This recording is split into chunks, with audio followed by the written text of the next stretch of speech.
The crystal chandeliers of the Hawthorne Ballroom shimmered with a golden glow as Boston's social elite gathered for the most exclusive charity gala of the year. Women in couture gowns adorned with glistening diamonds glided across the marble floors, their heels clicking like a delicate melody. Men in tailored tuxedos exchanged business cards under the guise of casual conversation. Among them were the pillars of the city's upper crust, Veronica Langley, Jacqueline Ames, and Celeste Davenport. Veronica adjusted her sapphire necklace, its stones echoing the deep blue of her gown. "This year's donors better be worthy of the new hospital wing," she murmured, scanning the room. Last year's list was embarrassingly pedestrian. Jacqueline nodded, her black silk dress flowing as she moved. Celeste beamed, her silver-accented ensemble catching the light with every motion. Their group, a trifecta of influence and scrutiny, epitomized the city's social hierarchy. Then, a new guest entered. A woman in a plain beige dress. No diamonds, no designer clutch, no flashy accessories.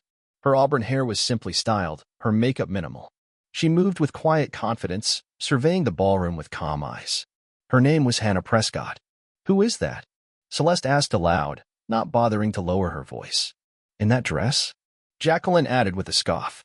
"She looks like she's here to refill the water pitchers, not attend a $5,000 plate gala." But Hannah was unfazed. At 34, she exuded a kind of grace that didn't need embellishment. She paused near the display of architectural renderings for the hospital's new pediatric oncology wing. While others sipped champagne, she examined every detail, as if the children's future depended on it. What the socialites didn't know was that earlier that morning, Hannah had toured the hospital's pediatric ward, memorizing the names of children battling cancer. One little girl, in particular, had captured her heart. Hannah had promised her that the new wing would have windows facing a garden where butterflies gathered in spring. "I don't believe we've met," said a woman approaching with a polished smile. Veronica Langley extended her manicured hand. "Veronica Langley, hospital board chair." "Hannah Prescott," came the calm reply. "Lovely to meet you." Veronica's eyes scanned Hannah's dress. "No label.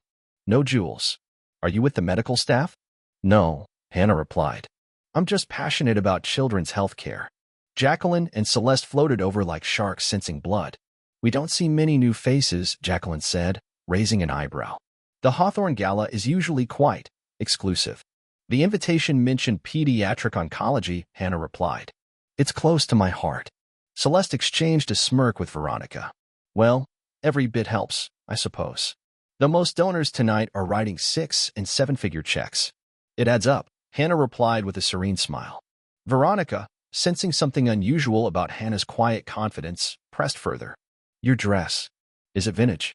"Just simple," Hannah answered. "I find elaborate designs distracting." "How practical," Veronica said, her tone laced with condescension. "We must introduce you to Montgomery Wells, our biggest donor last year. $5 million for the emergency wing. Money loves meeting everyday people." "I'd enjoy that," Hannah said softly. They guided Hannah toward the other side of the ballroom, whispers trailing behind them. "Is that dress from a department store?" someone murmured. "Poor thing. Clearly doesn't belong." Then, Dr. Malcolm Ridgway, the hospital's chief of pediatrics, approached the group. "Ladies, always a pleasure." His face lit up upon seeing Hannah. "Miss Prescott, I didn't expect to see you tonight." "You two know each other?" Veronica asked sharply. "Miss Prescott spent the morning with our pediatric patients," Dr. Ridgway said proudly. "Little Ava hasn't stopped talking about the butterfly garden you promised her." Veronica's smile tightened. "How charitable." "Actually," Dr. Ridgway added, "Miss Prescott asked incredibly thoughtful questions about our care protocols. I value her input greatly." "Well," Jacqueline cut in, "these events can be overwhelming for new faces." Across the room, the hospital's executive director took the stage. Veronica leaned into her circle. "Time to shine, darlings." Hannah glanced at her watch. "Excuse me for a moment," she said, stepping away. "The restrooms are down the hall," Celeste called after her. "Though I doubt they can help that dress." Laughter. Crystal glasses clinked. "Where do you think they found her?" Jacqueline whispered. "Some PR stunt," Veronica shrugged. "Everyday heroes for the brochure. You know how it is." Minutes later, Hannah returned as the director addressed the crowd. "Tonight marks a historic chapter for Boston Children's Hospital.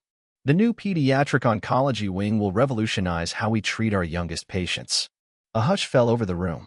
"For the first time in our history, we received an anonymous donation so significant It stunned our entire board. $25 million.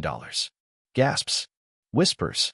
With one request, the garden terrace shall be named Ava's Butterfly Haven, after a young patient. Dr. Ridgway's eyes shot toward Hannah. Tonight, at the donor's request, we break our tradition of anonymity. Miss Hannah Prescott, will you please join me on stage? Silence. Then stunned murmurs. It must be a mistake, Celeste hissed. But Hannah was already moving forward, her beige dress parting the designer crowd like a ship through water. Ladies and gentlemen, the director proclaimed, Miss Hannah Prescott, founder of the Prescott Foundation for Pediatric Research, and our lead benefactor. Veronica's champagne glass slipped. Jacqueline's mouth fell open. Celeste gripped her pearls. Hannah's contribution is the largest single donation in our hospital's history, the director continued. At the microphone, Hannah spoke. When I was 12, I spent 9 months in this hospital fighting leukemia. The staff here didn't just save my life, they gave me hope. The Prescott Foundation exists to ensure that every child, regardless of their family situation, receives the same care that saved me. Applause thundered. In the crowd, Veronica and her friends stood frozen. Their earlier ridicule now a haunting echo. Ava's Butterfly Haven will be a place of healing, Hannah concluded. Because the smallest lives often teach us the biggest lessons. 6 months later, at the grand opening of Ava's Butterfly Haven, Hannah watched children in wheelchairs explore the blooming garden paths. Journalists snapped photos, but the focus was on the children, not the donors. Veronica, now dressed in modest attire, helped a boy adjust his oxygen mask as he admired a monarch butterfly. Nearby, Celeste read aloud to his small group while Jacqueline wiped a child's tears. Hannah walked over. You all came. We wouldn't miss it, Veronica replied softly. And not for the cameras. We made mistakes, Jacqueline admitted. But we're trying. You're doing more than trying, Hannah said. You're seeing. Finally. They stood in silence, watching the children laugh among the flowers. A small girl tugged at Hannah's hand. Miss Hannah, the butterflies are dancing.